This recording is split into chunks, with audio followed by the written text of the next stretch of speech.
This one? Yep. All right. Our guest today. Well, my guest today, Shaggy, is probably watching Law and Order SVU or Deal or No Deal Island, maybe Whatever Bloods, A&E, TNT, any sort of TBS bullshit show. Yeah, like, any sort of bullshit TV. Like the worst kind of TV. My guest here today is my roommate, my pal, my leisure buddy, I'm more of a leisure guy. He's a leisure guy. The lead singer and rhythm guitarist of Ultralux. He is Iron Arm.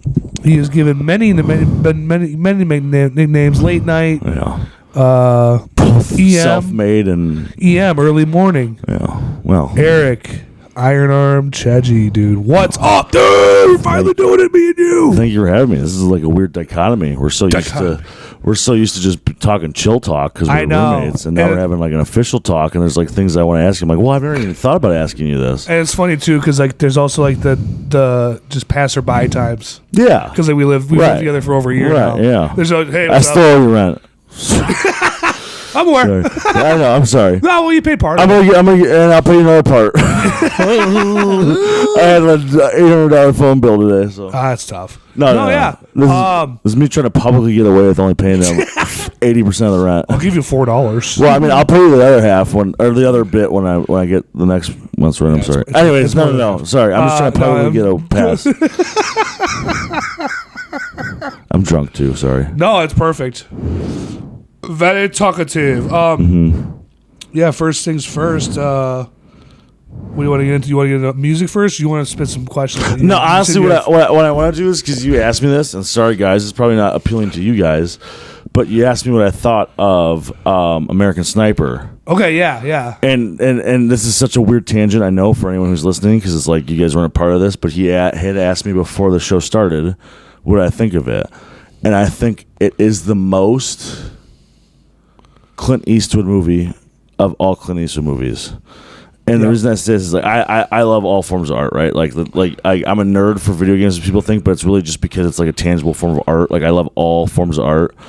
And Clint Eastwood, have you ever heard like Clint Eastwood was like he grew up on spaghetti westerns, as you know. Yeah. And there's this big dramatic affair with directors like and action and like the and action thing and like making this dramatic affair of whatever it was would scare the horses and all that stuff like that. And so when he started directing and making his own movies, he's got a very like weird like he only does one take. Yeah. He doesn't want to make it a big deal. It's not about you, the actor. It's about this movie, and he wants to do one take, and he's like, and we're shooting now. It's almost like about the scene rather than right. And it's like he doesn't want to sit there for 93 takes. Like and that's not a bad thing. Like this is Christopher Nolan or whatever. It's like we're gonna make sure that we get this pinpointed correctly, directly is how I want it. Mm-hmm. He's very much just like, and we're starting now. And then when the scene happens and the actor does his thing, he's like, and we're done. And that's all it is. Like, and then there's like someone like Matt Damon who's stated like, he's like, well, I feel like I could do this, or this better. He's like, we're done. So my point in all this is that the dramatic parts of American Sniper and like the emotional parts and the dialogue parts and like the script itself and the writing was fucking amazing. I almost think that the action and stuff like that, because of how Clint Eastwood directs, where he's just like, all right, we did it, we're moving on. Yeah. Like he's very efficient and like nonchalant about it. Like that almost underserved the movie, because there's like parts where I'm watching it and like I'm like, man, this could have been like, I understand what he's going for, but like this, how it happened, like should have been a bigger thing. It's funny. I mean? It's I'm not asking for a spectacle. No, I understand. So the thing, it's funny. Exactly. I didn't know exactly what you're saying, and I'm gonna rebuttal this. And like, I'm gonna make Gran Torino is a perfect example. No, yeah, but there's action in Gran Torino, right? Like you feel like there should be more action in Sniper, but like the thing is, it's half love story, half war. It's a love letter to veterans. Yeah, is what it is. And so it's also like the thing about it is like it's just his perspective, right? So he's and then there's the opposite side of that, where like Saving Private Ryan. Exactly, right? That's all metal gear. Where like this is This is an introspective look. American Sniper is an introspective look on like how veterans and what they went through and how they deal with like it on a intimate level. Whereas Saving Private Ryan is the same thing, but in a different way. Where it's like this is a love letter. Like the scenes, the action scenes and stuff are so visceral and so real. And then it's a simple plot with like a lot of emotion, but there's not a lot of depth to it. Where like this movie does. American Sniper. And Private Ryan ends when the war ends. Right. Sniper, it goes on after the war and then shows what happens to Chris Kyle. Right, but exactly. So, you know what I'm saying? So like, exactly. Yeah. But that's what I'm saying. It's like it's two different. Like Clint Eastwood's very like I want to get to the point. This is efficient. And that works for the dramatic. And his writing's so good, or whoever wrote that movie is so good that like. Chris Kyle and his wife wrote that book. Whereas Steven Spielberg is the opposite. Steven Spielberg is very much like I'm going to show you this spectacle, and like you're gonna be so distracted by how beautiful this spectacle is that there's gonna be like plot holes and things like that don't matter because you're not even looking at it. Like, and a good example is like Jurassic Park, way different, but like Jurassic Park, you're so blinded by the spectacle of like these are real fucking dinosaurs, and this action and what you're seeing is so visceral and real that you feel part of it, that you don't even realize that like why would the severed arm be in the locker? You know what I mean? And not that Saving Private Ryan is the same thing, but Saving Private Ryan is so visceral and so action and such a spectacle, while also having a simple emotional beat with Matt Damon's character and stuff like that. You mean Bradley Cooper? I'm talking about Saving Private Ryan. Matt Damon. Sorry. You know what I okay, mean? Like it hits the same emotional beats, but on a superficial level because you're engrossed in by it's a simple thing. It's a war. It's a war, and you see it, and it feels real. And then there's this emotional. It's superficial, but emotional, just enough deep for you to feel for Matt Damon's character and Tom Hanks' character, whatever. Two complete different things. Yeah. You know what I mean? So I loved American Sniper. Isn't it a great movie? It's really good. Good book, too. And I believe it's worth reading. I believe it. Yeah. I believe it. Do you think the book or the movie's better? I think is the books, books are book always more detail. Yeah. But I think what Clint Eastwood did, I think it's different when it comes to nonfiction. No, but I think he picked all the right spots in that book to put in the movie. Exactly.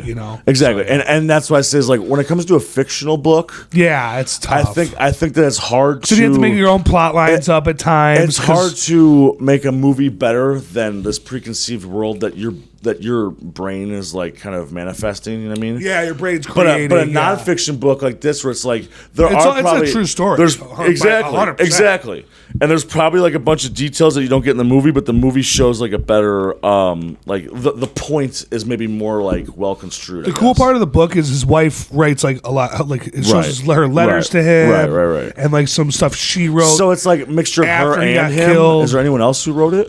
I don't know. I think it's just those two. I think most of it's Chris Kyle, and then I think maybe like they had a ghostwriter. I think not a ghostwriter, but like just some sort of writer too. And you know what I also liked about the movie too is that it literally ends with like him going to go hang out with the guy who inevitably shoots him. Yeah, but it doesn't show that part. It doesn't actually show him shooting it. It just shows it cuts from him.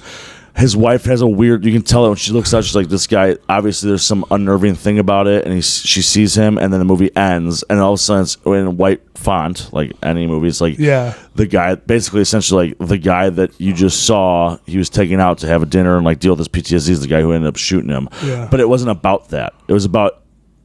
It wasn't glorifying. Like it wasn't trying to glamorize him as like. He was this guy who overcome his thing, and now he's this like savior, not just by what he did, but also like by like saving all these people. It's like you saw a brutally honest look at what his life was, and then he died. Yeah. And you don't need to glamorize what happened. Although they do, showing real footage of like them on the bridge and stuff like that, which is beautiful. Oh, like after the memorial, but like they needed to do that. They didn't go into. They didn't showcase and glamorize like him getting shot and dying because that wasn't part of what they were trying to tell. Yeah, they could have done 20 minutes on him trying them resuscitating him and all that bullshit. But Clint Eastwood's smart enough. But it wasn't about that. Clint Eastwood's smart enough to say, "Hey, fuck that guy." Right. Well, not even fuck that guy, but like that's not even what I'm trying to tell. Yeah, what I'm trying to tell you is this guy. He's a hero. You saw this guy who was a hero who got sucked in and had the PTSD. Where he's like, and you get it. Where it's like he's like, I'm over here. And and I should be happy, but the things that like I was like taught and like trained, and I want to be the best person I can be for the country that I love, and feel like I'm undervalued. Not only undervalued, but like not even undervalued. He didn't even care about his values. Like I should be there, saving the people I love from this. Because that's how good he was. And that's what I'm saying is like the point of that movie was like. It wasn't about like glamorizing who he was as a character. It was just like this is the shit that he went through. And then this is how he got over it, and then it ends. Well, it's so cool too. But it was just for me like the action stuff. It was so cool when they're like, "All right, we're gonna go kicking doors." Mm-hmm. The guy's he's like, "I'm not fucking doing that." Right. He's like, "All right, well, you're either gonna come with, or I'm never gonna see you again." Exactly. I was like, "Fuck yeah, dude." Exactly. He's just such a badass. And there's kind of like you saw like how he's brought up to. Like there's like a good and bad to that, right? Like that type of attitude, which makes him an amazing and effective He's likable, person. but he's not like over likable. He wants that, and so like and you see it from his childhood. Where it's like that makes him a heroic in this aspect when he's in that fucking like war zone. But then when he comes home, it's also what makes him kind of like endearing, but also like after the war, his flaw.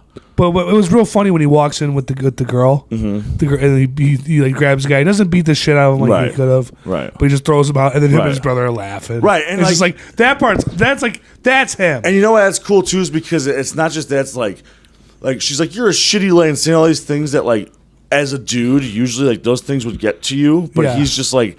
That doesn't affect me. He wasn't even bummed about this chick that he's seen. You could tell that like this chick he's seen, she's cheating on him with another guy. He's like not even like if that was me, right? That'd be like, well, what did I do wrong? How am I this? He didn't give a fuck about any of that. He's just laughing. He's just like, well, I like you. We just spent the whole car ride home saying how big of a whore she is. Sorry, no offense, but like whatever. Yeah. In this character, and I'm not saying that he's right, but I'm just saying in this situation, that's what he was saying. Yeah. And whatever.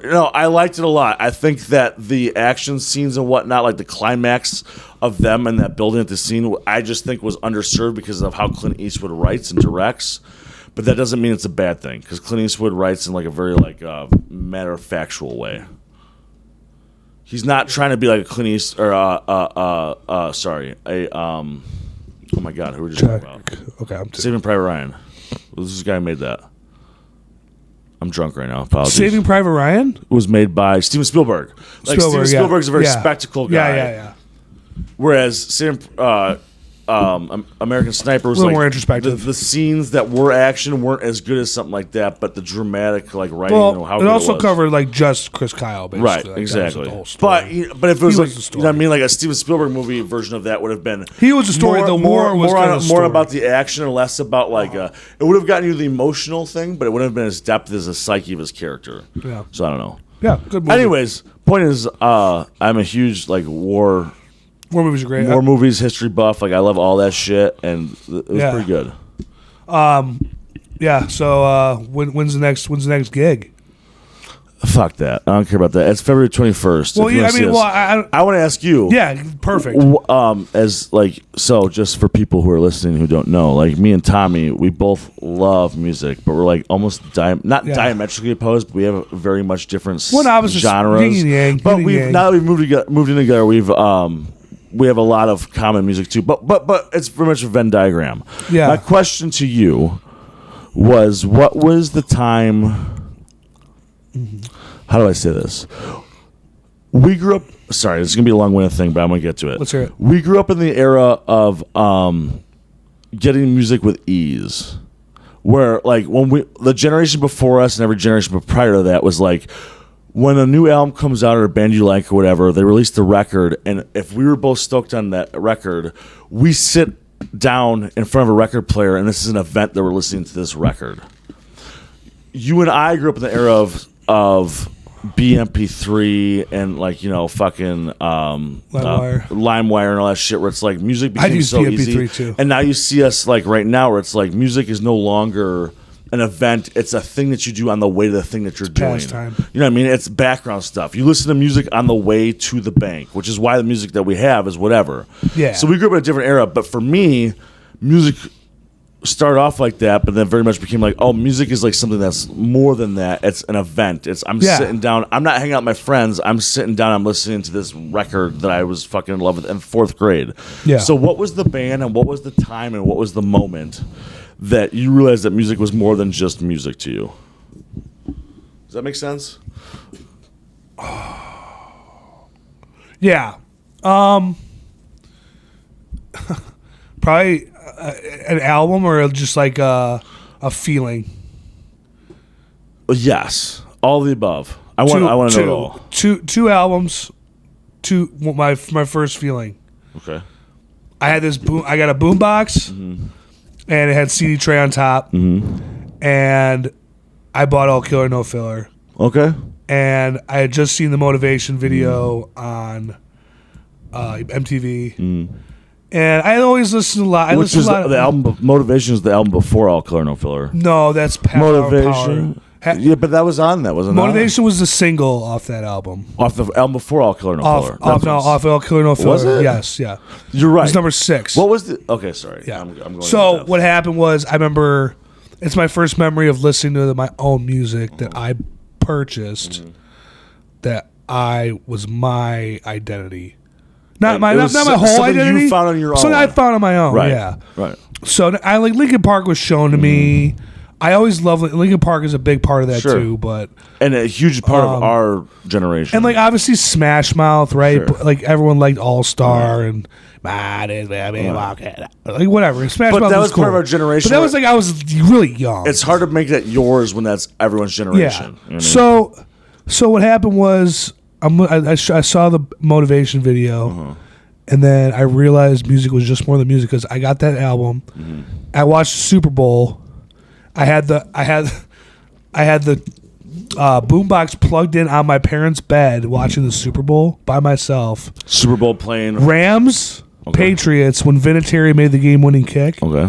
Let's see, what year was this? I think 2000. It's definitely 2000. I mean, you can say anything with Vinatieri. Vinatieri's been around since the fucking Stone He was around Age. for a long time. Yeah. Man. I think he played for the Colts. Regardless, yeah, that's a timestamp. And it was like I listened to Motivation like on repeat, and I listened to the whole album, but mostly Motivation. I saw that music video and I was like, these guys are cool. They're playing in their garage. Yeah. And then like another one I saw My Friends Over You by Newfound Glory, and then that was my own thing. No, Okay. not a lot of people were like into Newfound Glory. Like people like saw the music videos on MTV and shit, but I was like Newfound's like that's my shit. And I just I liked guitar. I like people being like punk, but like also a little zany and like not too serious fun. It's not and like taking laid itself back. seriously. They call it like pizza rock, Which is kind of like, punk as it is. like pizza rock. It's a punk mentality, but the music itself is more pop punk. But the mentality itself is punk. Like the music video, eventually in the music video, a pizza guy shows up and he starts Right. drinking Yep. beer with everyone. Yeah, I know the music really well. Just tons of those. Yeah. Yeah. So, I think with Sum 41, that was when I first got into I was like, I have my own. I can have my own lane on what I like, and then like I got into like Senses Fail, and that was kind of like that too, where not a lot of hope. And basically, I listened to obscure music, not obscure, but like not popular, like. It's all different genres that come from the same. Yeah, same root, but like pretty much deep cut bands, like people not popular at all, like Senses Fail, and then that Coheed was his phase, and and then I got really into metalcore, and then like I got really into really into pop punk, and then now it's hardcore, but like whatever I listen to, it's like an outlier. Sure. And I don't know why that is. Of the genre, that's probably a bigger genre, but you're listening to outliers of it. Or even like music that you made. Music that not everyone, like let's say 75 out of 100 people aren't listening to the same music as me. They listen to that genre, but this band is like nothing they didn't think of. Or not even that. Or not even that. Like just like they're listening to country or pop or other regular rock, classic rock. And I also got that feeling from when I was a kid. I wanted to like rock out. I wanted to be metal. And then I got like into Metallica, and Guns N' Roses, and ACDC. It's hard not to be into DC. Right. Well, it's stuff my parents kind of liked and I liked. Right. Well, Saint Anger and video. that's what I was going to get with this. I watched music videos like crazy. I Yeah. would wake up at 5 in the morning and watch all the rap videos. And my parents didn't know, and I'd be really quiet about it. I would wake up 5 in the because morning. our generation's every day. rap is taboo. It was sketchy because my Right. parents Even would come Eminem out was like, like, I mean, oh, Eminem was even more like Right. more than the black Right. rappers. Like, Right. yeah, and like I loved it. Well, go ahead. Sorry. no, but to end the whole thing, I'd say just basically, Sum 41 Right. And what's interesting about that to me, if you don't mind, to start, and then like when I really found myself in music and my passion, my real passion, was like heavy music, and then like Coheed, like and then like if I had to say like 3 bands, probably like Kill Switch, Prada, and August Burns Red. Okay. Just like 3 Right. across the board phenomenal bands. And you know what's crazy about that is that if I didn't have my brother, so like for me, like I had Megan and I'll Butch, keep this- Johnny I'll- and 2. I'll keep this brief, but like my dad was British, so I didn't grow up with like knowing sports and this. What I grew up with is like Eric Clapton, Beatles, whatever. My dad's British, like that was what I was like thrust into, the same way that people in America were thrust into like football and baseball, whatever. My traditions were music, so I was not forced, but definitely forced upon like Beatles, whatever, Hendrix, Clapton. I didn't get that. I didn't get that till I met Keith. Right, exactly, and Keith got that from me. That's well, not from me, but like, but like, yeah. But I know what you're saying though. Yeah, but you know what I mean. Like I was very much like Keith influenced me on a lot of things, but what I influenced. Kip listened to that, but you were like, hey, I listen to that. But also like I'm 5th grade and I'm listening to what Kip's listening to. You know what I mean? Yeah. And so I had that, but then also I had my mom's music, and then so for you, your music was what you found your own was Sum 41. The other flip side of that was my brother. My brother was super into pop punk, so for me, I loved Sum 41 for a time. Like I loved All Killer No Filler. I think that Does This Look Infected is like the most Sum 41 best album, but Chuck's my favorite. But Chuck's your favorite? Chuck's my favorite album. Really? But that being said, Chuck is literally just a mixture of Metallica and Rise Against put together. I love Rise Against. I'm not saying it's a bad thing. Rise Against is great. Right, but Rise Against is a band that came they're from... their own band. But my point in all this... Well, and okay, so in the same way that my dad made me listen to this music, my brother made me listen to pop punk and Rise Against all that stuff. So for me, it was like I loved Sum 41, but it wasn't my own. Yeah. So there's a little bit of a disconnect there. Same with Rise Against. Like, I love all those bands. But your brother. But my brother. So for me, the thing that I found, and can we take a pause and have a cigarette as opposed to like having a cigarette right here? Yeah. Let's do like 5 more minutes. Yeah. Okay. Yeah. No. Absolutely. Yeah. So for me, like it was like I love Sum 41 and know every album from Sum 41 up to Underclass Hero, I guess, because that was when I was like that was the last album I remember going to San Francisco and walking down the streets and listening to Underclass Hero. But like all the music you say, like this is the difference. Is like you got into Sum 41, which got you in a Census Fail. I love Sum 41 and Atreyu and Rise Against and all these bands. But because of my brother, so I didn't go farther into it because it didn't feel like my own. Whereas like AC/DC felt like my own because AC/DC was AC/DC's simple as shit, and you know what you're getting into, and it's like they don't know anything more than you know. But the thing that I love about AC/DC and like a band like Motorhead or the Ramones, or not the Ramones, but Motorhead and AC/DC is like I grew up with punk. My first album I ever listened to was my brother playing Duke Nukem on the PC. And this is not technically punk, but this album's great. It's post-punk, is whatever you want to call it. But like, it got me into what I love now, which is the Ramones, Clash. Like I listen to Cramps on the way home, whatever. But like, my first recollection of like listening to music that I wanted to listen to was still influenced by my brother and not my own. Was he's playing Duke Nukem in the Office, and the first album that I've ever listened to was Smash, 1994, Smash from the Offspring.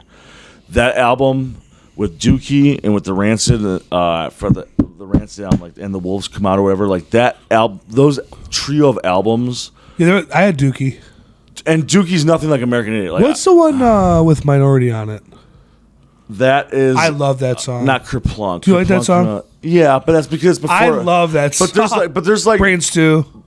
Well, Brain Stew's I think on Dookie. It's one with the exploding. Yeah, that's Dookie. Okay, yeah, I had Dookie. So like, but there's a difference between like Dookie and like American Idiot. Those are two like for me, it's like even the Offspring, right? Like the Offspring's Smash and Ignition, everything before that, and NoFX and the Rancid. I never got into any of those bands. Right. Well, all those bands came out at a time where it's like the 70s, right? Ramones, Sex Pistols, Clash. And then the 80s was Dead Kennedys, and you got your Misfits and all those bands of like that came from that. And then the 90s was like kind of a revival, which you could consider NoFX, Green Day's Dookie, Smash, all those bands. And then all those bands besides NoFX kind of made more like Smash is a lot different than like Offspring's I Know You Want to Hit That, or like, you know, like, that became more poppy, which is fine. But they came out in a different era. Their first albums were a different era.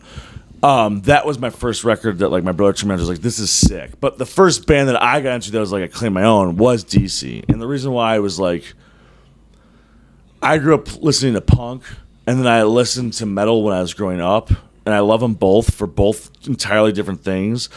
But what I grew up to know is because I don't just listen to music, I study every bit of it. And in the 70s, 80s, it's like you're either a punker or you listen to metal. Yeah.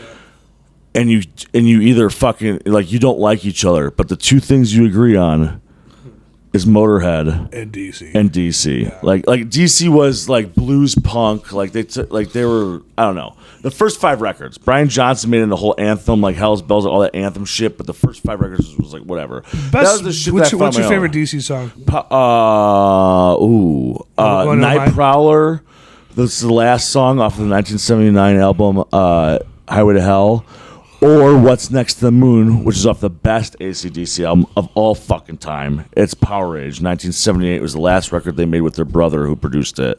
Power Age is the best DC album of all time. What's Next to the Moon is fucking amazing. Mine's a long way. What? A long way to the top. And that song is incredible because it's an anthem without trying to be an anthem. And they got the pipes. They got the bagpipes. I'm like, oh my, this is my song. And those are records. And the music video. Yeah. In 1976 or whatever? 1975, 1976. They're fucking driving on a fucking float playing? Right. Before music videos were a music video. They just did that just to fuck with you. You know what I mean? Like AC/DC's and Motorhead to a degree, but like AC/DC's the type of band where it's like, they do the same 4 fucking chords for every record, and they even acknowledge it. Like Angus Young says, everyone gives a shit because they think that we made 12 records that sound the same. It's not 12, it's 11. Like, that's his joke.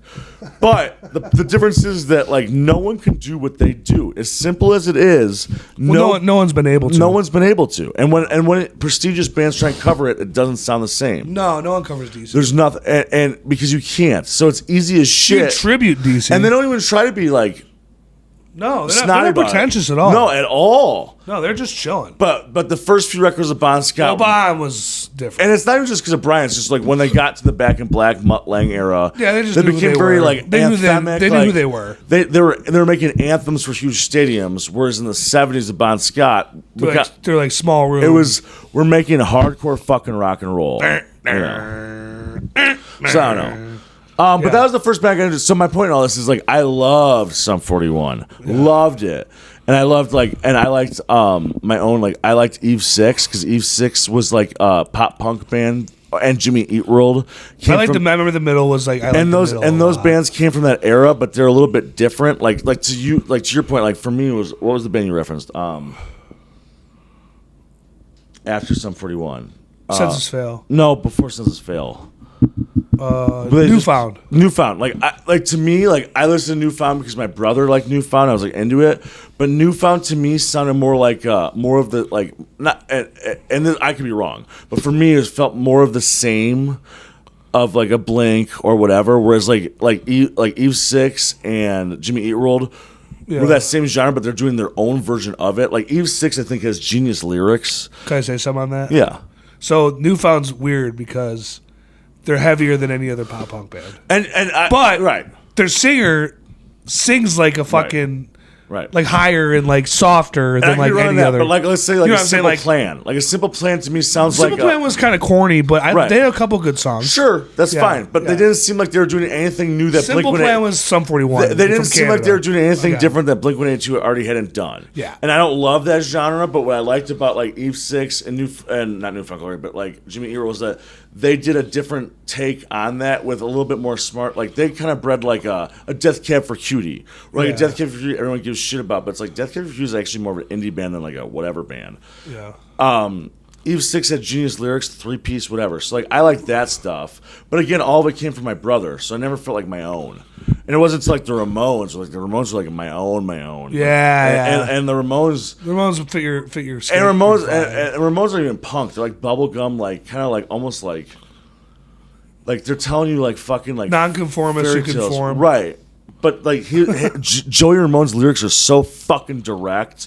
He's not trying to be like, I'm not gonna say these words because it sounds smart. I'm gonna tell you what I feel, how I feel, and it's so direct and in your fucking face. It was amazing, and that changed everything for me. And then you start from there, and then you get in like whatever. Yeah. Or have a We're cigarette. going to pause. All right, so yeah, we're back. Quick fag for some fags. Yeah, had to choke down a fag. We'll probably cut that out. So yeah, I don't know. It's weird. It's weird. I like knowing when like music became more than or whatever Yeah. it is that you like. I just know that you like music. Yeah. What were your other questions? Those two mainly. Fuck. No, I had more. You probably had like 20. I had a bunch. I drove home thinking of them and I forgot them all. Yeah, cig breaks will do that. Well, I mean, And yeah. like the music talk. I'm trying to think. And for me, it's like it's weird because like you and I align on music, so it's like that was the one time because a lot of people listen to music on the way to the bank, and it's like not that thing. Whereas you and I have that. Whereas like I have that with like movies and all that stuff. So I don't know. Well, it's also like I was constantly driving. Mm-hmm. Like you went to Wakanda. Mm-hmm. I went to Carmel. Mm-hmm. I drove an hour and a half every day. Right. And I used to get shit every day on the bus. So just listen. Yeah, sorry. I was jamming tunes every time. And me too. So it's like hour and a half of music every day, no matter what. Right. And then come home, go on YouTube, put up lyric videos, learn the lyrics to every song I know. Right. And we grew up in the age of that too. That which was nice. fun. That was fun. And I was the same way where like I remember YouTube. That's Yes. the best way to find music Yes, back in the absolutely. day. And still is. And like Pete Merker would always, I remember my buddy Pete would always give me shit because I'm in the corner of the bus and he's talking to everyone and I'm listening to tunes. Yeah, you got the Walkman. I always Or the iPod. I was a dude who I bought an old school skateboard and every single night, winter, spring, fall, whatever, it did not matter. My board was rusted because of winter. Every night, I'd go around and I'd take 3 laps around the neighborhood listening to whatever album I was That was getting your into. workout. And no, it was No, it was. No, in a way. No. My workout was skating from fucking 3 p.m. to 9 p.m. every day, like skating. But then I get home, and when I was in 5th, 6th grade, I come home and I put Dirty Deeds Done Dirt Cheap on a CD player and just sit there and listen to it. Or later on in life, I would ride my fucking old school around the neighborhood 3 times because I wanted to listen to music and just get jazzed. Like I couldn't tell you how many times I was like, I remember there was one time this fucking guy wanted to fight me, and I'm like, I'm gonna listen to fucking Atreyu, Lead Sails, and Paper Anchors, and just get fucking stoked, and just be like, I'm gonna beat this motherfuckers. Like music is such a tool of like inspiration. Whether it's like I'm feeling down and gloomy and in love and like heartbroken, so this music's gonna amplify that, or I'm fucking stoked, whatever. I loved all of it. Dude, there's an awesome Day to Remember line about. There's an awesome Day to Remember line about that. It's that's why sad songs make me happy because I don't have to feel alone. Right. Yes, and there's It's like such a good line. There's like a band that I love now. It's called Lord Huron. And Lord Huron has like one of the most like TikToked shorts, like whatever. It's like, take me back to the night we met. Like it's such a corny cheeseball love song that ended up becoming huge because of TikTok and 13 Reasons Why the show and like whatever. but they have so many other that's not who they are. Like their band is like this weird, cool indie folk whatever band. But that song just struck a chord because like no matter how fucking corny or whatever kind of music you listen to and you're like opinionated about or like this is like I don't listen to this like you're a purist whatever. When you have an emotion like my girlfriend just broke up with me or whatever, a song like that will fucking hit you. And that's when you put on "Bad Day" by Howdy, whatever the fuck. Right. So you had a bad day. Yeah. Right. You know, but to a degree, it's like there's a lot of people who's like, I need to get over this day through that. And that's what music's awesome. Is like I'm the most opinionated about music, but there's certain times where it's like, Jesus, that's a lot. But then there's some times where it's like, I don't even give a fuck. I'm gonna put on this basic ass bitch song because it makes me feel the way it wants me to that's feel. What music's all about. And that's what music is all about. It's not about like, and that's what for me. It's like if I'm being intricate, or if I'm being like really, really like musically like whatever, like I'm doing something very complicated. It's not because I'm trying to show you how good I am. It's because it makes the song better, and it means that this song's gonna be better because of that. Yeah. And I love that about music. Yeah, music's shit. It's the answer to everything. Like I mean, I had a shit childhood. I didn't have religion growing up. What I had was the fucking Ramones anthology record from 1975 to 1980, and then the second album, which was 1980 to 1994, blanketing me when my parents were being shitty. You know what I mean? I don't know. Yeah, and everyone's got their own soundtrack to their life. Mm-hmm. And skateboarding too, like wouldn't that be cool? Wouldn't that be cool to put together like a playlist, like a CD sized playlist of like where you started to where you are now?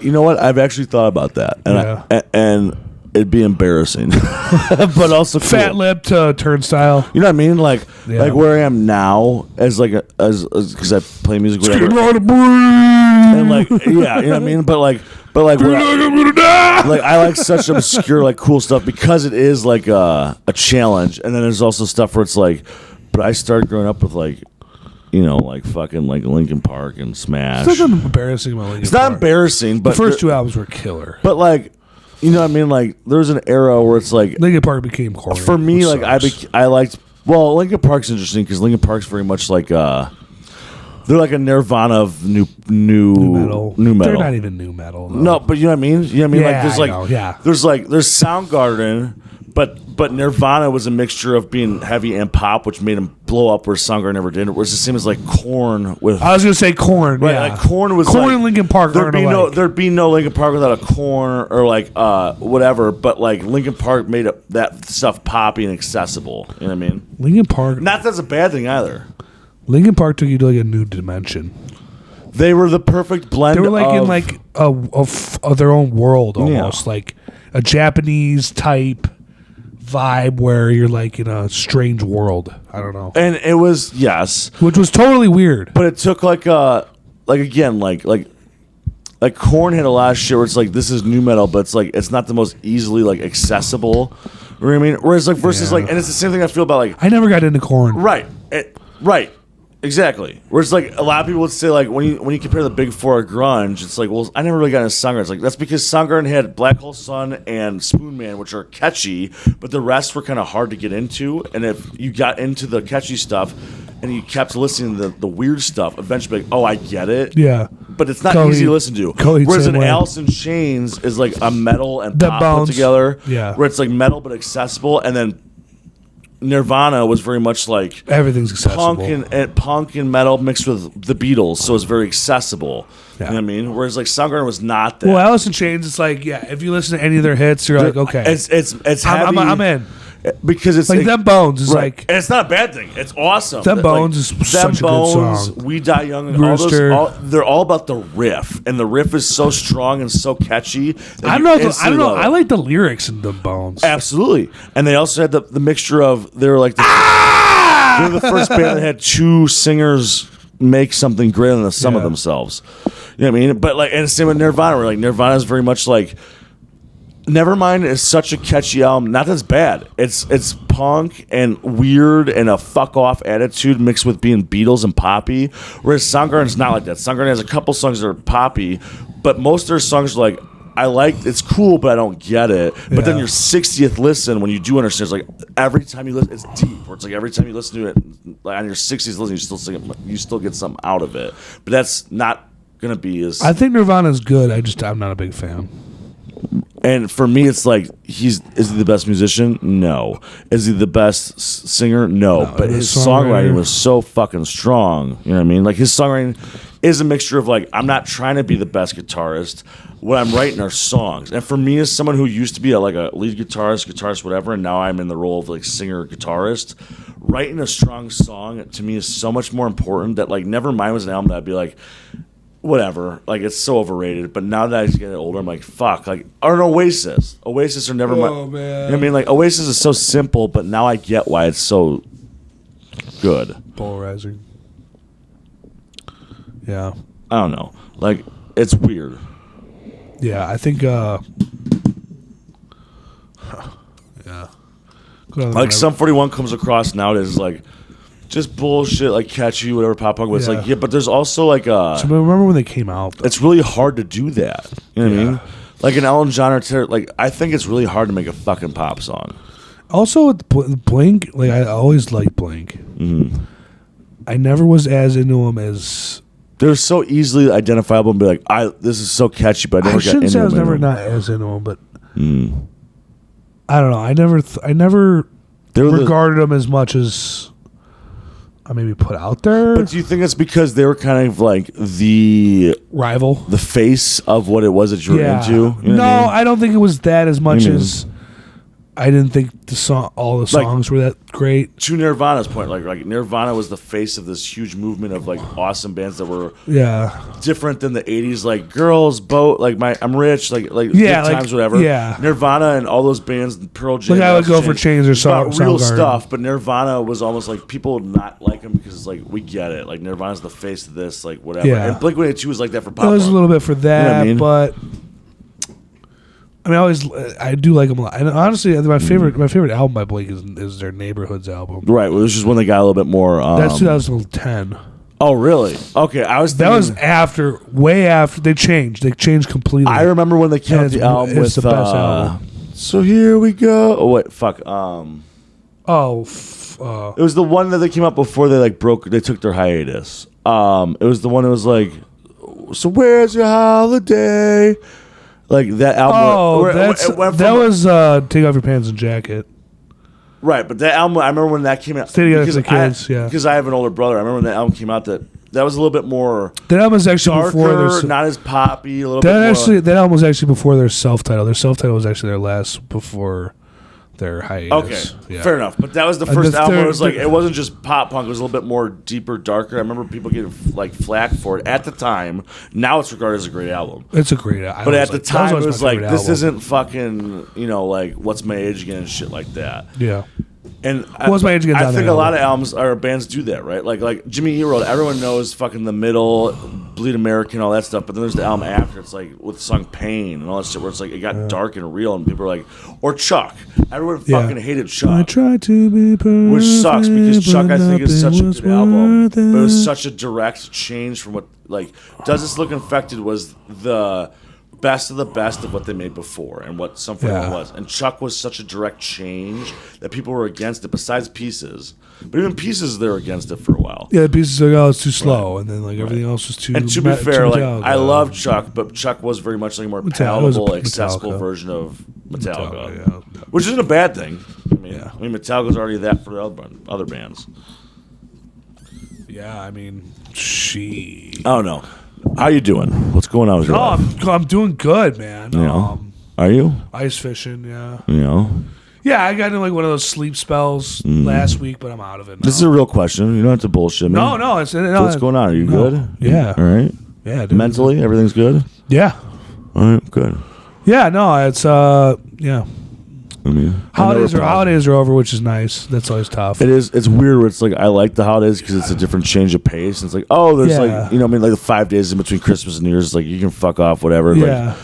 But there is something that's be like, all right, we're back to like I'm not in a stasis. Like what's happening? Like now I'm back to scheduling. Well, yeah, I'm just missing my mom at that point. Yeah, of course. That's like of course, dude. That's honestly like if there's anything going on, it's basically that. No, I understand. And then, especially because it's changed. Everyone else too. Yeah, it's just fucking prayer cards like trading cards at this fucking point. Sure.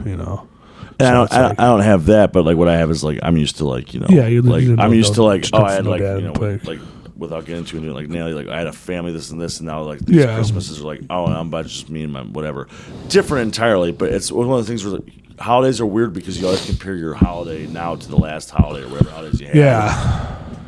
And it's never as good as what you thought it was the first time. You know what I mean? No, and like it's just like this holiday. Like was for so instance, weird. for Christmas, I got one thing for my family. Right. Besides that, my cousins, they got me little stuff, but like I used to get so much shit. You know, my mom always makes sure. Right. My dad got me nothing. Right. And I didn't get him anything. Right. But it's like we're adults. Well, we're at that point. Right. It's It's one of those things where it's like I shouldn't be upset or expect anything, but I still feel weird that I didn't. Like it's not. Yeah. The person who's usually in charge of that, it's not here. Right. And I put so much stock into Mason. So my sister did give me some fucking slippers, and that was amazing. Yeah. It's like, that's what I needed. I had a grab bag. I put my eyes. I'm like, I can't figure out what the fuck I want. Anyone to get me a velvet sexy robe, and I got it. Nice. From my uncle. but it is weird. I get it. Or it's like we're in this weird period where it's like these things were so big to us, like holidays, like November to this, like to early January is such like a big like thing where it's like we relied so much on it. Now it's just like and like New Year's is like it's not even a thing anymore. It's like I agree. We put together a bullshit and party. I'm glad about that because New Year's sucks in my opinion. I always had good New Year's. Me too. I always had parties at my house. It was my dad's. But the lead up and plan and like being like that, it was always like, what are we doing for New Year's? It's such a big deal, and then it happens like, oh, this wasn't nearly as good as I wanted it to be. No, that's always a letdown at some point. Right. The best news I ever had was me, Pete, and a bunch of other dudes sitting inside smoking weed and playing Call of Duty. Yeah. You know. No, yeah, I just. I'm glad the holidays are over. Is what I'm saying. Yeah, me too. Yeah, basically that. And then I'm pumped for spring. I'm looking forward to the winter, tough winter month, and then new beginning. I'm hoping spring happens sooner than later. It seems like it's going to with this year so far. I love. It's going to get cold next week. Everyone loves either fucking. If you're a winter person, fuck you. But most people like summer or autumn. I love spring. Spring's my favorite fucking season. Spring's kind of a letdown because it's so fucking cold and it rains all the time. But I don't play sports either. Obviously, summer and especially like autumn, like fall is like the shit. Right. For me, it's like there's nothing better because I grew up in the Midwest where it's like I love skateboarding so much. You skate in the winter, but it's horrible. You fall in the cold. It sucks, whatever. But the first week or the first day when you smell that air, it's like, oh, spring's here. Like that. You smell like the rain, the dew. That is like the best feeling in the fucking world. You want to hear the cool quote? Yes. So Ted Williams, who's like, I've told you about Ted Williams, right? Yes. You probably know who he is. One of the best baseball players ever. Best hitters. He's like most prolific hitter probably of all time. Ted Williams? Ted Williams, yeah. Most prolific, yeah. Yeah, he didn't have. Why? He hit 400. For instance, okay. What era? What year are we talking here? I'm blind honestly, sports. after the dead ball era, around the same time as like Roberto Clemente. Okay. Like so like not too far away. Late 40, early 40s to the late 50s. But years wise, 40. I'd say 40. Oh, 40s, 50s. I'd say like maybe 1938 to 55, or when he played. That'd be. And even now, he's comparable to one of the best of all time. Oh yeah. That's what's weird to me is baseball. He was a great hitter. Still consider like old hitters of yore, like as good as now. Where it's like it's hard to compare. Well, there's a dead ball era and there's a live ball era. But you know what I mean? Like Jordan, you can't compare. Or it's like you can't compare Jordan. Like, Tyson's obviously like you can't compare Tyson to like Rocky Marciano days. You know what I mean? Boxing, I think, is the most reflective. But yeah, well, Rocky Marciano is my favorite boxer of all time, and Rocky Marciano went undefeated, but he also came from a different era. You know what I mean? Where it's like you can't like even Jordan versus like fucking like Kareem Abdul-Jabbar's era is like way different. You know what I mean? Oh yeah, defenses. But here, let me. Sorry, go ahead. I'm sorry. No. That's good combo. But the thing about Ted Williams was he served 2 or 3 years as a pilot in the Air Force during World War II. Sure. So like he missed like 3 years of his baseball career. So like he came back and still rock shit and was like the best ever. Right. He's up there for most home runs. It's kind of like Elvis. He's got the highest average almost ever, and he was incredible. He said, "Hey Ted, what do you do? what do you do in the winter when baseball's over? He's like, I stand at the doorway and I look outside and I wait for it to be spring. Mm-hmm. I was like, I get it. That's fucking badass. I get it. It's like that's almost up there with the Gretzky quote. Sure. You miss 100% of the shots. You mean the Michael Scott quote? Mike Gretzky, Michael Scott. Talk about a game. Hockey. Yeah, hockey's the one that like just like. So again, like I love playing all sports, but I didn't have like I wasn't intrinsically involved. If you don't have the gear, and you don't have someone pushing. It reminds me of snowboarding, where it's like if you don't in hockey, if you don't have someone pushing you to play, right, or you don't go out there on rollerblades and shoot at two cans in the fucking dude. I would every day after school, right, every day. You know how that long driveway. Mm-hmm. Go on one side. I had the longest drive in the Portlands, by the way. Go on one side, garbage can on the other side. Skate back and forth for 3 or 4 hours every day shooting. Really, dude, Chedge, have you ever seen me shoot a hockey puck? No, dude. I'm incredible with the stick. I'm a horrible skater. For me, hockey was like I saw a Wolves game. Wolves games are great. And they're sick. They're so fun. They're Never so seen cheap. a proper NHL game. Hockey always reminded me of like snowboarding for obvious reasons, but other than like snowboarding is like you need to pay to get the gear, pay to get the lift, pay to go to the place. Whereas like I grew up skateboarding, it's like you buy the board and the world is your skateboarding is like basketball. You know what I mean? Exactly. And you know what? I loved basketball. Yeah. Basketball's great. You just throw a ball. You got 10 guys, throw a ball. But not only that, but like I grew up. We're going 2 guys. I've been to more Cubs games than anything. Like I went to like 4 Cubs games a year. My mom is from the North Side. She was a Cubs fan through and through. Like every year up until I was like fucking 20, I went to multiple Cubs games a year. But the one fucking Bulls game I went to was better than all of it put together. Bulls games are a ride. Shirt fucking guns. Big Macs. Like just events happening, whereas ball games are like, I love they're ball playing games. music while they're on the court. Ball games got fun when I became 21, but Bulls games are fun when no matter what age. You know what I mean? There's just more shit happening. Drinking at a ball game is fucking unparalleled. It's unparalleled. When I turned 21, I started going to Cubs, I'm like, oh my God, I get it. And honestly, being a Cubs fan, I never liked the Sox, even though I don't really give a shit. But my family's like, you don't like the Sox. Okay, I won't. The one Sox game I went to was fucking awesome. The park's so nice. I got lost. And the park is so nice. And my buddy Keith's like, yeah, we'll just scalp you a ticket. And then I show up, and all my friends like had to go to the opposite side of the field than me because I scalped a ticket. Like, you can't hang with them. I'm like, what the fuck? So I've never been to a Sox game. And I walk in, I'm like, and they're like, you can't sit with them. So they're on the opposite side of the field, and I'm by myself. I don't even fucking give a shit about fucking baseball. I'm like, well, fuck. So I go to pee real quick. I'm panicking, and I see Nick Eishin, Brandon Hawk, and Drew Highland. And they're all like, in the bathroom, randomly. Like, Chedgy? I'm like, Nick? He's like, where are you at? I'm like, I have no idea. He's like, come sit with us. Just by luck, happened to sit with How was the game after that? Awesome. Yeah. Awesome. Tell you another underrated game, but this is because I don't give a fuck about space or sports, is like I went to my buddy's wedding in Detroit. Oh, yeah. Wasn't that a horrible game? It was. I saw the Sox versus the fucking Detroit Tigers. Were the 2 worst teams in the league at the time, but the park itself was dope as fuck.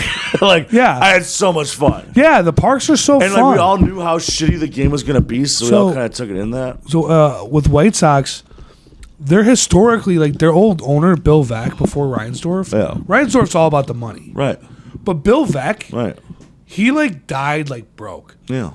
Oh, really? Or like suspect, like, I don't know, whatever. He probably had mattress money, but he lost a team to Reinsdorf, but he was like a gimmick guy, like promotions, Jackie Moon, promotions, rock and roll night, Elvis night. He was the first one to do it. Wasn't about the game. It was about how do I keep you guys in Kim and then they had Disco Demolition, dude, and that sounds hot as fuck. Did you know what the fuck is Disco Demolition? You know what they did the night before? No. Disco night. Really? They had Disco Demolition. Really? Have you ever heard about Disco Demolition? No, it sounds hot as shit. Oh my god!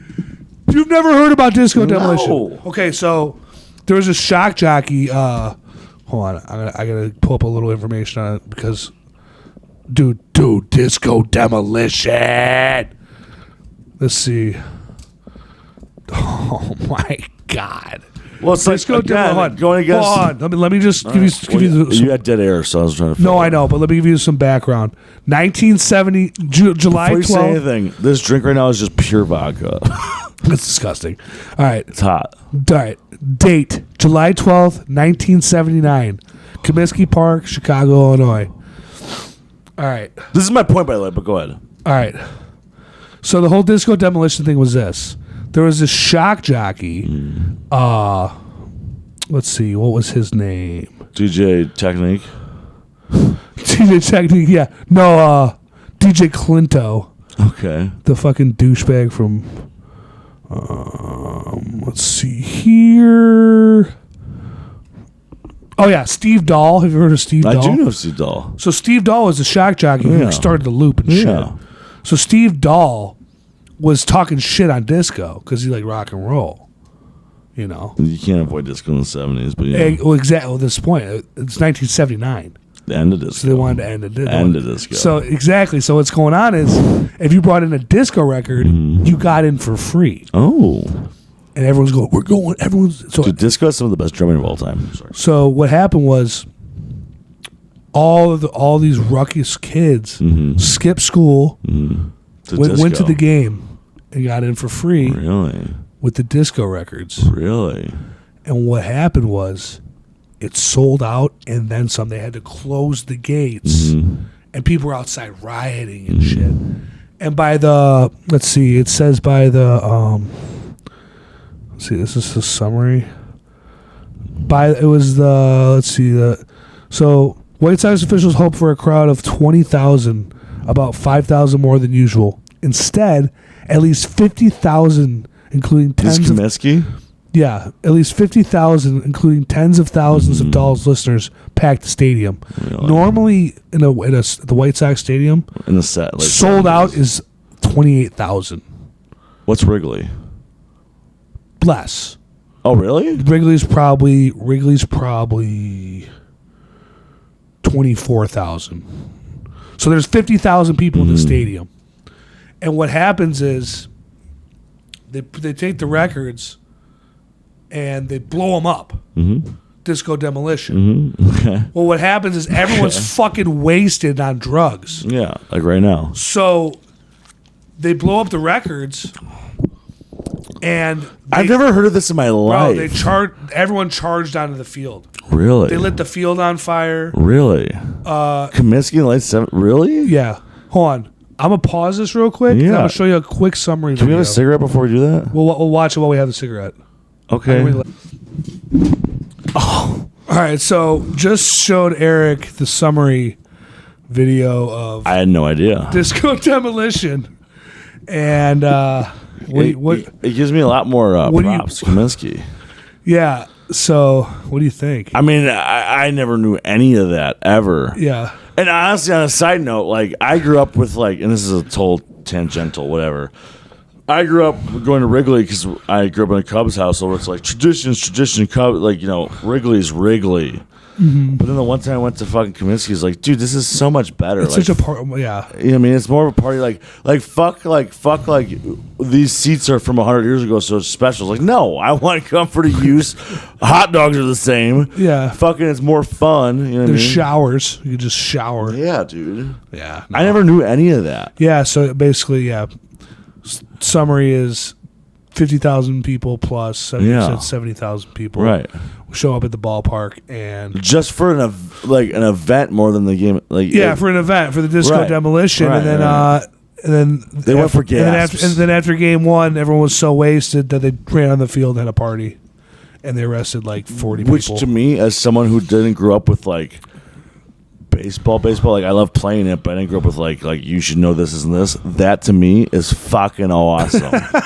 You know what I mean? It's perfect. And I love disco. Disco's the shit, but disco became too disco in the late 70s, and that's rock and roll had to step in. Well, I mean, that's why you have bands like new wave bands, like the fucking Cars and U2, early U2, or all those bands are a mixture of punk and disco. Whatever. Yeah, I don't know. I think it's just such. It's awesome. It's such a funny thing. I think that's the whole thing is hilarious. That's an awesome piece of baseball history that I literally had no idea even existed. Yeah, they're calling it racist now, but I mean, I don't know. Yeah, I mean, people just didn't like disco. I mean, they're changing Huckleberry Finn right now because of something Jim, which is fine. Bigger Jim. Right, bigger Jim. But That's what they should call it. Bigger it's one of those Jim. things where it's like, I get it. Like that might not be okay to say, but also it's like that's a piece of history that, you know what I mean? It's weird. I mean, there's some things where it's like, I get like maybe not having like, you know, fucking, well. Yeah, well, it's like, do we have to like not talk about the Mayans eating people? Right. And, yeah, I agree. You know, in the same way that, I mean, we also neglect the fact eventually, that eventually we're not gonna be able to talk about Jesus being put on the cross. Right. Well, yeah. You know what I mean? Yeah. Eventually, that's gonna be like, okay. Well, I mean, I can't be surprised by it because we've, you know, our entire U.S. history is decide to omit like Japanese internment camps and shit like that. So it's like it's not the most unheard of thing to happen, but like also it's like, I'm not saying it's good. You know what I mean? Like the things that our history isn't worse than anyone else's history. The things that are said and written about in Huckleberry Finn aren't good, but it's from a very much time and place where like to omit it and to act like and to change it entirely, which is a piece of fucking You're missing the American point, history. You are not being educated in like how that book. You're not understanding how the times were, and how that book was written is not like by today's standards or by any standards, right? Not good, but also there's a reason. Like I think there's something educational in reading that and what it is. You know what I mean? And I think that it's like reading a book about the Holocaust. You're right. You know what I mean? Like you know what I mean? Like and like obviously we're gonna take out the fact that. Germany cannot omit the fact that 1933 to 1945 happened. Yeah. And I don't think that they should because they recognize like just this, like we can't take back 1986 to or 1886 to right whenever and it wasn't good. I'm not saying it was good. No, but I also think that it's no worse than anyone else's history. I also think that to change the narrative is not good either because you're not being. And also this too, the whole slavery thing. You know, it wasn't Americans taking slaves. It was the British Empire taking slaves to America. Right. And you know what, quite frankly... So let's hate the Brits, like you. Well, but quite frankly, I don't think it should be... You know what I'm saying, though? I do know what you're saying, but to me, it's like, it shouldn't even be taken like... That doesn't even matter. Whoever did it, whatever, we did do it. I'm not saying that, like, obviously the Brits did it even more so, but we did do it. Mm-hmm. But that doesn't mean that, like... We should change like what happened in history because it doesn't sound good to us, whatever. Like Huckleberry Finn has a bunch of fucked up shit in it. Well, I still the story is the story is the story. Whether it's good, whether it's bad, whatever. It's a part of American culture that happened to happen, and to all of a sudden change Huckleberry Finn because don't get me wrong, they're changing the wrong stuff. But the wrong stuff was in there at a time when the wrong stuff wasn't right, and I think that's important to understand where we came from then and where we are now. Exactly. And by you removing that is no longer history, that's fiction. That's her story, not his story. Yeah.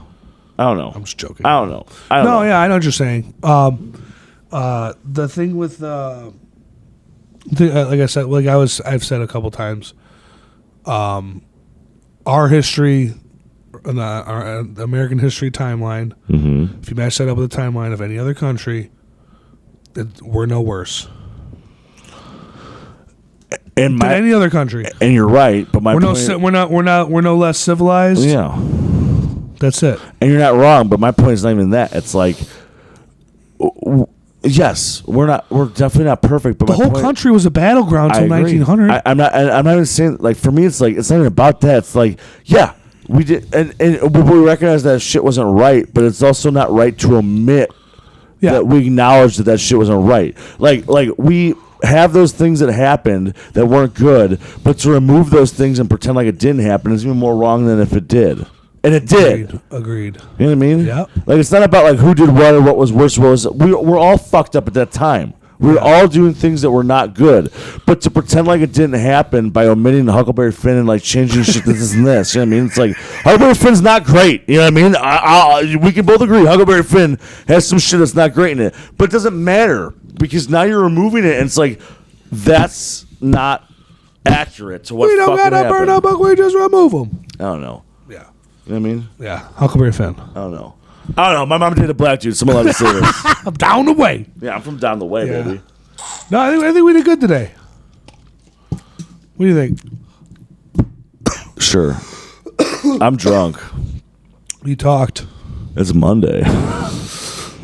Let's go finish War of the Planet of the Apes, huh?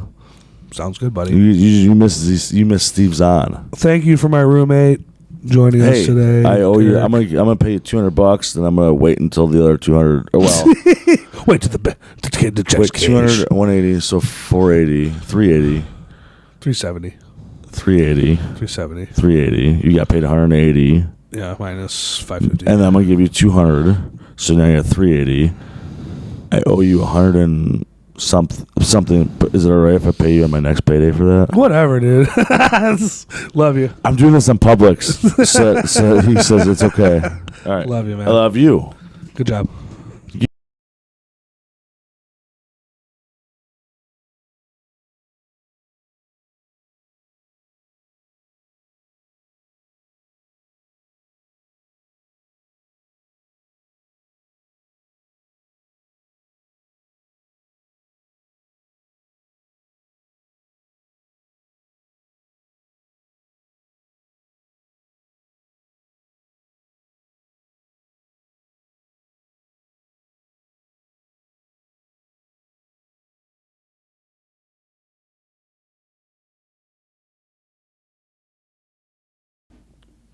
Three, 2, 1.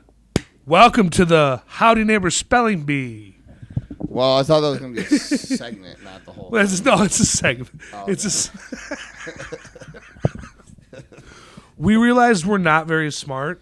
Well, Shaggy is one of the smartest people I know. Your hands smell weird. Luckily, this is not a smelling. A smelling bee? What is this? A smell. Oh, shit, that's cocaine. A smelling bee. More of that. Dude, I was watching listening to the Theo Vaughn podcast with Co Wenzel. They talked about cocaine the whole time. So I guess that's like kosher now. Right. Well, it's not. Cocaine's not a bad thing. All right. It's not great. Well, it's not as bad as alcohol is for the environment. As alcohol is? Yeah. Has anybody ever wrapped their car around a tree just being high on cocaine? No. Well, no one ever does cocaine by itself. Except for crazy. Some people, gooners, do it. Gooners. Big What? gooning. Define gooner. I'm not going into gooning. Define gooner. Gooning's not, I'm not getting into that. Yeah, it's a cold one out there, bro. The weather outside is Frightful. indeed frightful. Yeah. We could spell that. And my ex-wife is very spiteful. She is. She's just racking up that Comcast bill. Comcast only. She's buying all the No, porn. Comcast fucking won't give me service because I stiffed them on a couple bills, which I was right on. You were right on the Comcast bills? Yeah, fuck them. Yeah. I don't live there anymore. I'm not paying for that shit. Wait, why is this for real? We're not gonna get into this. All right. Pass. Hard, Yeah. Hard pass on the Hard Comcast. pass on the Comcast. Dude, yeah. More of an Xfinity guy now. More of Xfinity. Yeah. Yeah, is it the same exact thing? They're the same No, I don't provider? think so. No, Xfinity and Comcast is the same thing. Why would they have different names? It's a subsidiary. Ooh, that's a good It's word. pronounced subsidiary. Subsidiary. Okay. We can't Again, speak, brother. hey, he's the smart one. Subsidiary. Contrary to popular belief, Shaggy is the smart one of this two-man operation. I don't think that's contrary to anything. I mean, everyone thinks I'm very smart. I think you're pretty smart. Oh, thanks, babe. Dude, if we had a visual right now, the visual should just be you with those glasses on. It does look like PZ principal. I look like I'm about to yell at somebody on like a crew at like a construction site. Hey, Get to work. get to work. As you're just sitting in your, Let me check and see if those steel-toed boots are not there. as you're sitting in your vehicle the entire time with, Yeah, with the heat on. yeah, yeah. fucking texting my side chick or something. Yeah, air conditioning on in the Yeah. summer. Probably a Silverado. Hey, work harder. Mexicans. Donde? Hispanic people work very hard. I Dude, respect the and I love them. hardest. We honestly, we've shouted out Mexicans on this podcast a few times. I think the fact that you have to shout them out might have an underlying thing that you might not. You think I don't like Mexicans right now? It's like when people be like, "Dude, I'm a nice guy." You don't have to tell. I got black friends. You don't have to tell me you're a nice guy. If I think Solid, you're a dude. nice guy, I would know. You don't have to tell me. Yeah. Every time you tell me, it diminishes how nice I think you are. That's You know what I'm that's saying? 100% true. I'm gonna start. I'm not a rapist. Well, I would never murder you. well, you were up here and now you lost. I lost the audience there. We might get deplatformed. We haven't been We haven't been platformed, so, you know, it could be worse. You know? Yeah, we're just slugging our. Bears stalk. Honestly, the podcast always just turns out to be like, the Bears broke our hearts once again. Dude, 24-0 in the first half. Was it 24? Nice shot, dude. You just spilled beer all over the fucking wall. Fuck the wall. Yeah, Bears. What was it, 24-0, Shaggy? I don't know. I slept through the whole game. Oh yeah, you slept through the whole game because we partied our asses off this weekend for the Eric Chedgy's 31st birthday. Ultra Fucks lead singer. Bash. Thank you. You still haven't finished your other one. So if I'm I about get to to chug this, it. if I get to this one before you're done with that one, I'm drinking that I one. gotta do something gay. Well, just existing's good enough. You know what I'm saying? I'll let it slide. Dude, stop it. I'll let it slide for a homie. You know? Yeah. Yeah, it was a great time. Yeah, what's going on around the block? We hate our neighbor a lot. Bartnick running for mayor. You don't gotta mention names, but yeah, we don't like him. Don't vote for him, Island Lake listeners. Yeah, vote for McLaughlin. We got McLaughlin. He's a real one. He's decent. Yeah, he's a good guy. He's fucking better than anybody else we got. Yeah, right. Unless you want like me running. Third party Shaggy runs. You know how much you make being mayor of Island Lake? No, how much? $24,000 a year. I feel like that's a side gig, right? Or Yeah, like a definitely a retired side gig. Yeah. I mean, I don't know. It's under the poverty line. Town is kind I've seen his house. He's got a nice house. Town is kind of in disarray.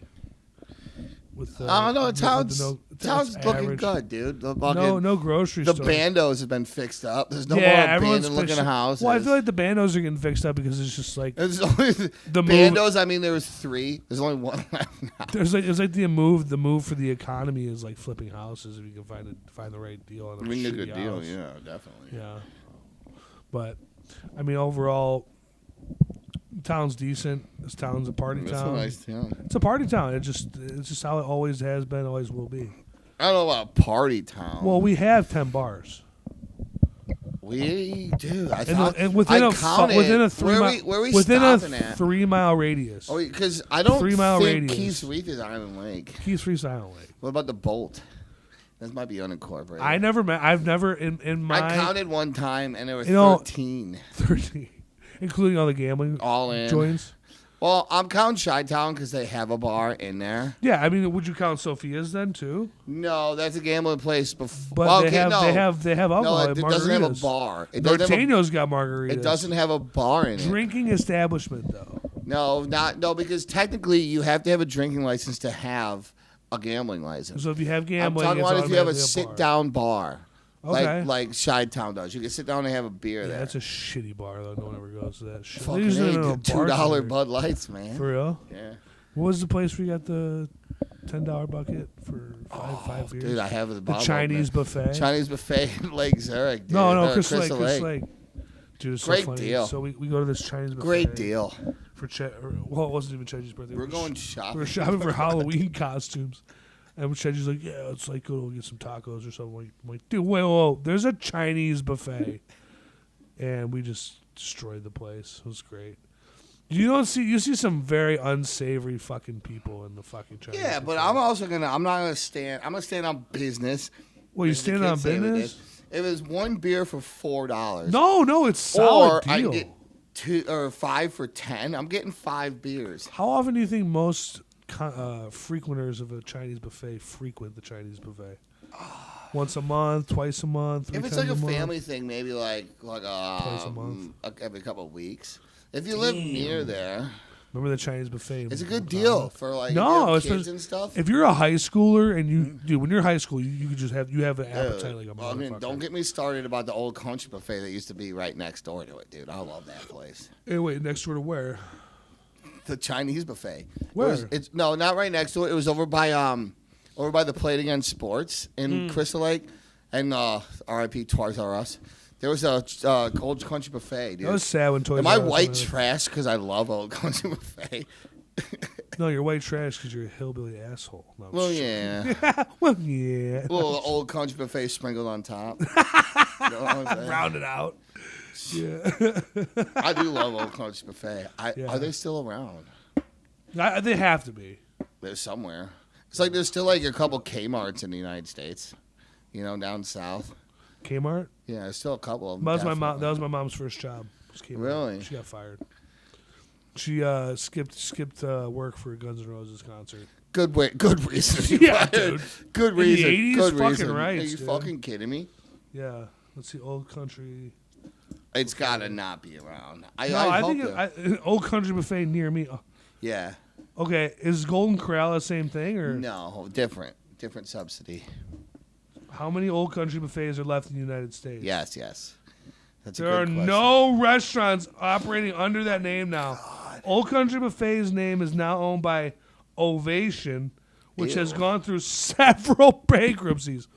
Maybe that's the reason why it was decent. Several? Because they were just offloading all their money on their food. Several is insane. More than one bankruptcy. How many class 7s, whatever, class 13s, whatever. Chapter Yeah, whatever. in my book. I do like Oh, Golden chapter Corral. Fucking when I was seeing that chick, what's her name? Fucking Nicole. We used to go to the Old Country Buffet in fucking Gurney, right by Six Flags. I've been there. We wouldn't even go to Six Flags. No. We just go to Old Country Buffet.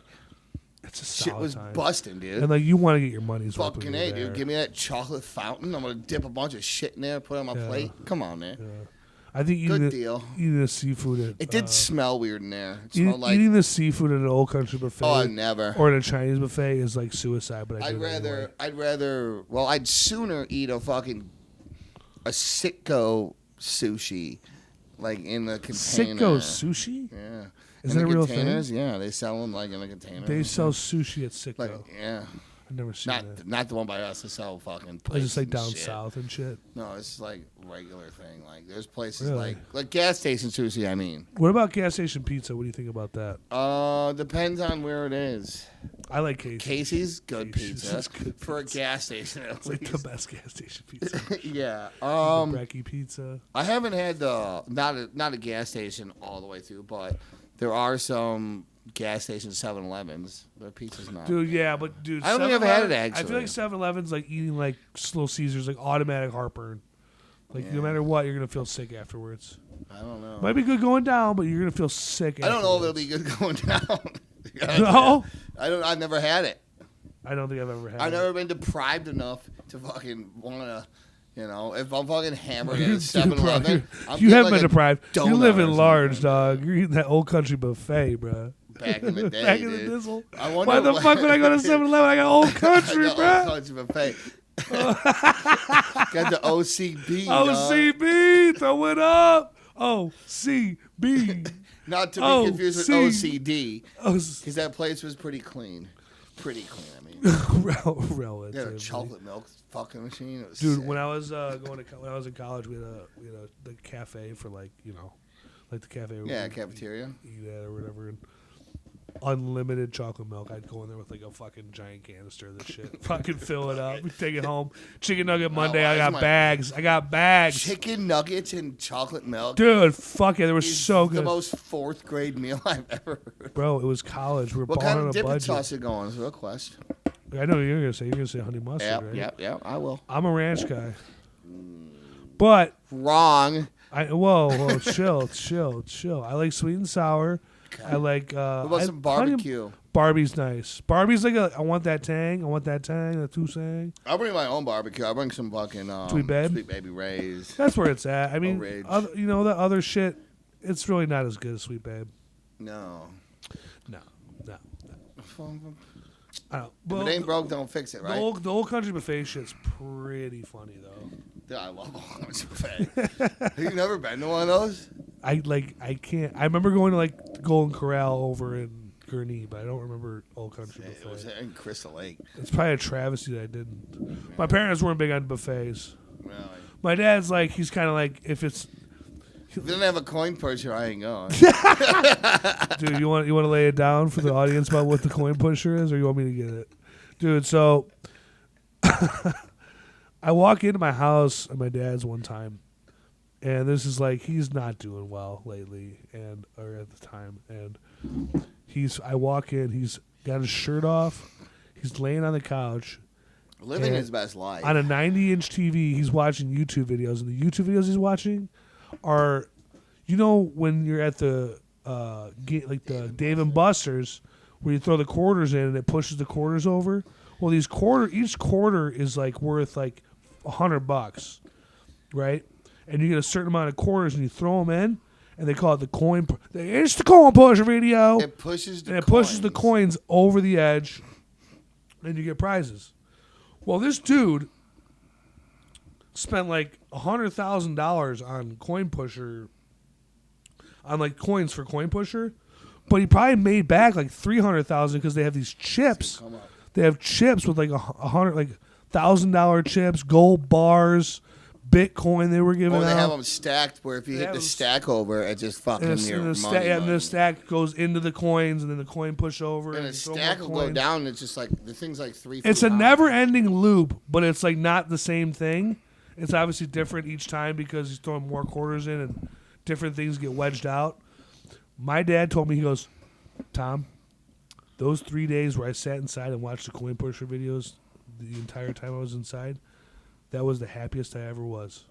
And I'm like, man, not like when I was born or when I hit my first home run or graduated high school, graduated 8th grade, or my sister was born. When he was watching the coin pusher videos on repeat, and I was like, hey man, love this thing. He is a simple man. And you know what? It was some funny fucking shit. And I know the thing is, I sat there for about 4 hours with him. And it was like, once you're down. It's interesting. Dude, once you're down watching the coin pusher, it's impossible to stop. Yeah. It's like, there's a lot of things that are very interesting. Well, it's just, it keeps going. It keeps going. You're like, is he going to get it this? Is he going to go this time? Is this? Is it that? I'm like, oh. I was watching like a lot of like people like painting houses, YouTube right? that were like fucking like gambling and shit. And like, that's how I made myself not gamble as much. I would watch them gamble. Because I'd get the same buzz out of it, and I wouldn't be spending money. You know? Do you watch like slots, or you watch like slots? Yeah.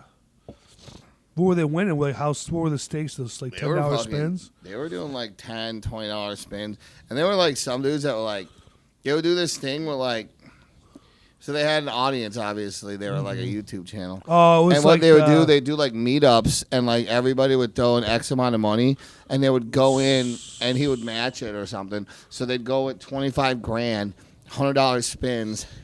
And whatever fucking they would go down to zero, or they'd hit a certain point and cash out.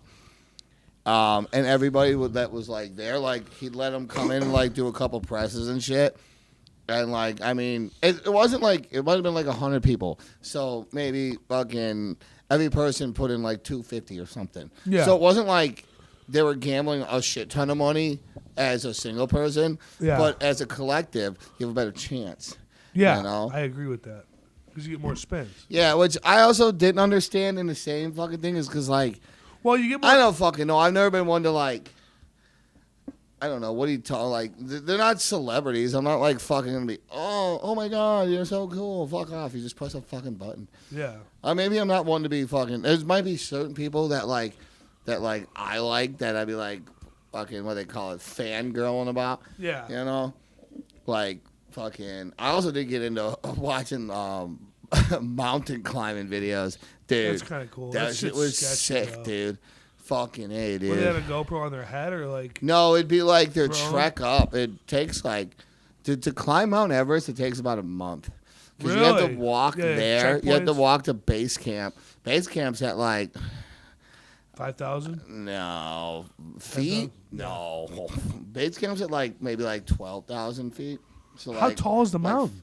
30,000. Okay, but it gets It gets harder. So they have as a you thing go they're up, called it's if they're over fucking 8,000 meters. There's only 14 in the world. Obviously, Everest is the biggest one, and then they got K2, and my favorite Annapurna. Fucking that shit rules. That's just a crazy Where's mountain. that?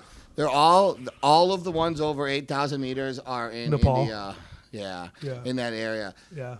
And apparently 20% of the people that ever try to climb this mountain, Annapurna, don't make it or die.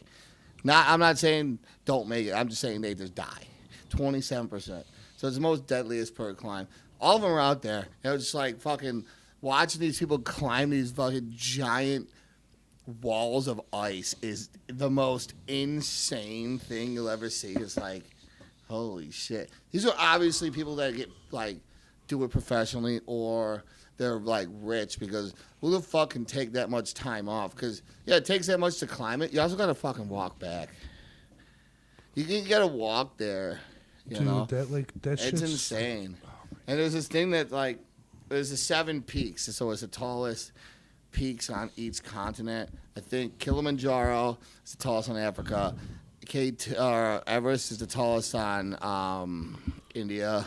Asia. Yeah. No, I don't know what the one on Europe is, but the one here is Mount Denali. Europe maybe somewhere in the Alps. Yeah, it's Mount Denali, I believe, is the United States or North America. Is that Alaska? Yeah. Okay. Mount Denali is in Alaska. Rockies. No, it's not the Rockies. What mountain range would it be? I don't know, but it's not the Rockies. Rockies go way north, bro. No, they don't go that north. Yes, they do. No, they don't. See, look it up. The Rockies. Okay, how about? And then tallest peak in tallest. No, what mountain range is Mount Denali in? Tallest peak in America. In North America. Because there's the 7 peaks of South America. North America. There's a lot of We'll see crazy what it says. fucking cool Denali. mountains. Denali is the tallest mountain peak. In case you were right about that. Yeah.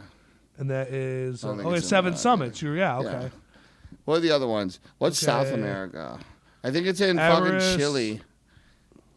I think it's in Chile in fucking South America.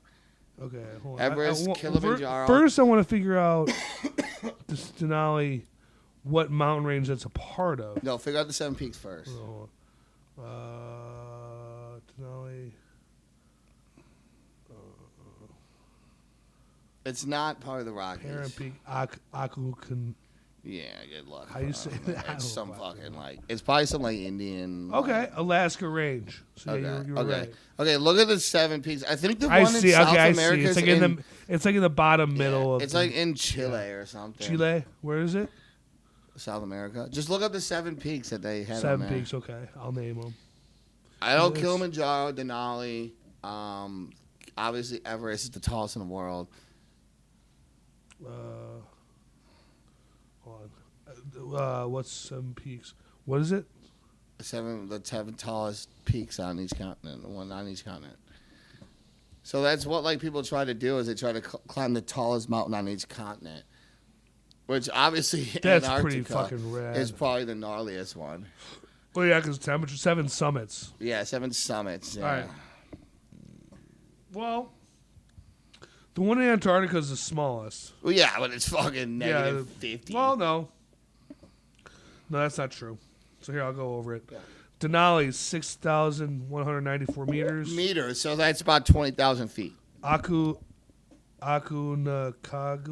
Is that in Chile? It looks like Chile / what's next to Chile? Is it Argentina on the right of it? Yeah. Maybe Peru. Or Peru. Let me see. I got it. Vincent, and that's Antarctica. Mount Blanc, and that's Mont Blanc. So It's gotta be called the White France. Mountain. That's in France. Yeah. Mont Kilimanjaro, Blanc. Elbrus, Everest, Oh yeah, there's one on fucking Australia too. Punkek Yava. Yeah, it's hard to pronounce them all. Do You you want to hear something crazy? Kazagusko. That's That's in Australia. Yeah, there's a fucking. So those are big, right? Let me see this. Yeah, go ahead. So, oh shit, I know the code. So there's fucking. Shaggy still has no phone. There's so like the tallest one fucking here is Mount Everest at 8. It's like 8.848 meters. So how many meters is a foot? It's like 16,000. So I think it's about 30,000 feet. That's fucking crazy. Yeah, you want to hear something even crazier? Yeah. There's a fucking the tallest in you know what the tallest in the fucking in the fucking our universe is? It's called Olympus Mons, and it's on Jupiter. No, it's on Mars.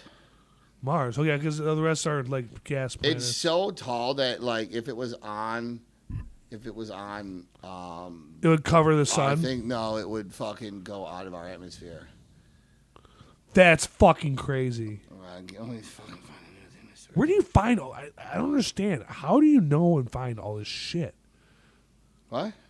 Like, just look on the internet and fucking. Where do you go to rabbit holes and you find cool shit. How tall is Olympus Mons? It's 14 miles tall. That's insane. That's like way. Yeah. I think, yeah, it's 2.5 times the size of Mount Everest. So 6,000 above sea level is the tar. So that's like it's a volcano. Almost 100,000 feet. Yeah, it's a tall. It's a volcano. Yeah, it's the tallest planetary mountain.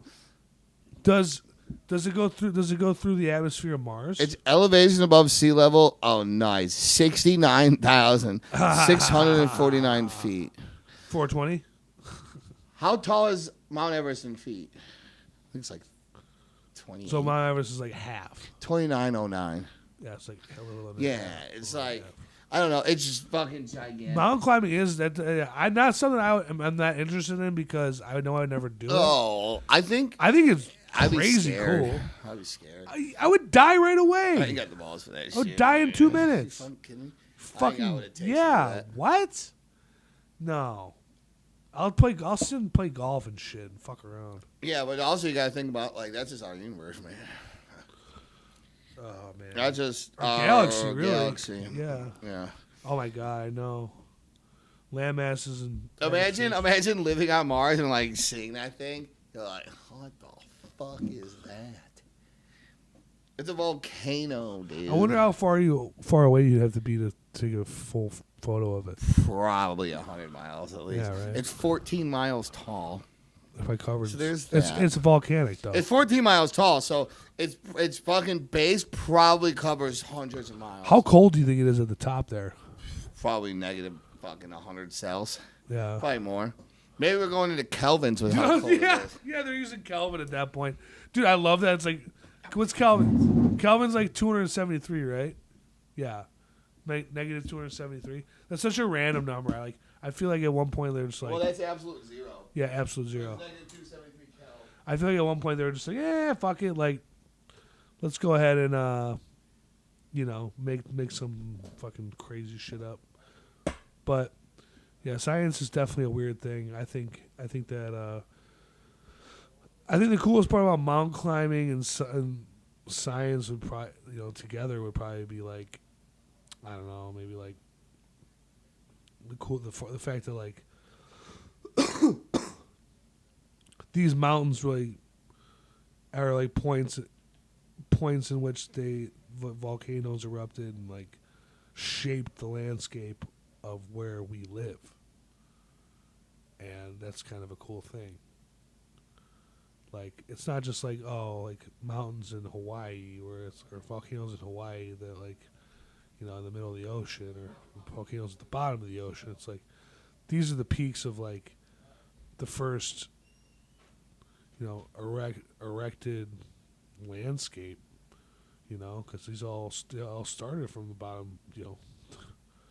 I don't know what it's called, but it's like, let's say there's a mountain, and at one point, the earth was all water, big water, and like it just boggles the mind, like,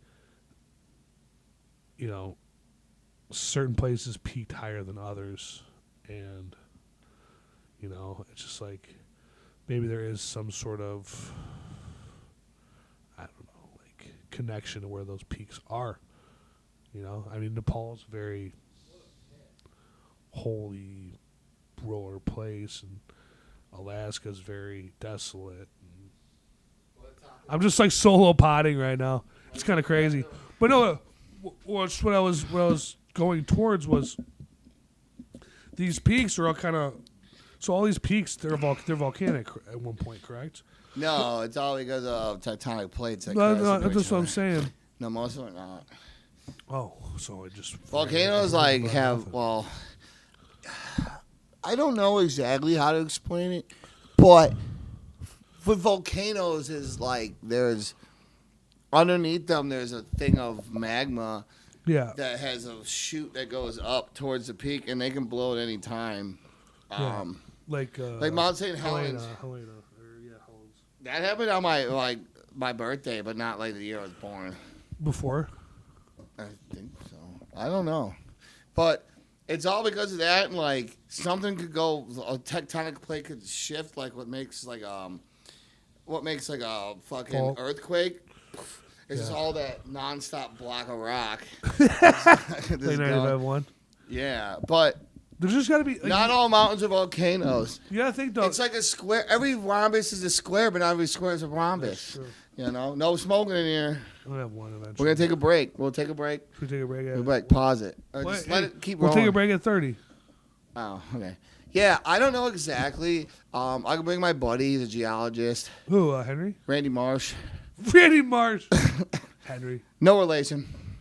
Yeah, I think there's got to be some relevance to like those peaks. I do have a buddy that's a geologist. I haven't talked to him in a while, but there has to be like some relevance. I could pick his brain on it and come back. Relevance to the peaks, No, it's just the tectonic fucking movement and how. The crazy thing to think of is like those mountains at one point, the top of them were at our ground level. They were at sea level. They were lower. They were below it. They were at the bottom of the sea. Well, depending on what you think about, like the Younger Dryas and stuff, and like how the Earth was shaped by that.